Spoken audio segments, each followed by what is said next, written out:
Le problème anglophone devenu crucial pour l'État du Cameroun remonte à la période coloniale lorsque les anglophones ont rejoint les francophones pour créer une fédération à deux États en 1961. 12 ans après l'indépendance et 11 ans après la réunification. Est-ce qu'il y avait des raisons pour que cet État unitaire arrive? On a fouillé pour comprendre.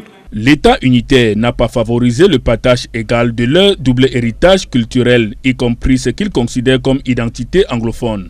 On avait d'abord demandé qu'il y ait la réunification avant l'indépendance. Ça n'a pas été fait. Cette mutation s'est ainsi avérée comme une utopie pour ces anglophones, étant donné qu'on s'est acheminé vers l'intégration totale de deux régions anglophones dans un État unitaire fortement centralisé. Et dans ce cas-là, si on voit que la solution n'est ni l'État unitaire, ni la décentralisation, ni le statut spécial, on peut donc envisager une autre solution qui irait vers la modification de la forme de l'État. Fort de ce constat, les anglophones ont davantage pris conscience de cette marginalisation et de toutes les frustrations engendrées. On estime qu'il y a à la base des problèmes identitaires, et lorsqu'on parle des problèmes identitaires, il y a bien évidemment le problème linguistique.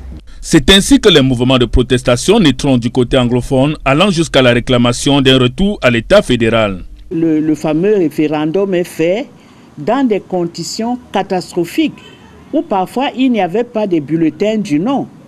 Donc le oui l'emporte. Lorsque le Cameroun passe de l'État fédéral à l'État unitaire, porte sur la violation du consensus de Fouman en 1961. Parmi les problèmes posés par les défenseurs du fédéralisme, il y a celui-là. La coalition du groupe fédéraliste et activiste camerounais propose le fédéralisme comme solution visant à ramener la paix dans ces régions du Cameroun aujourd'hui dévastées par la guerre.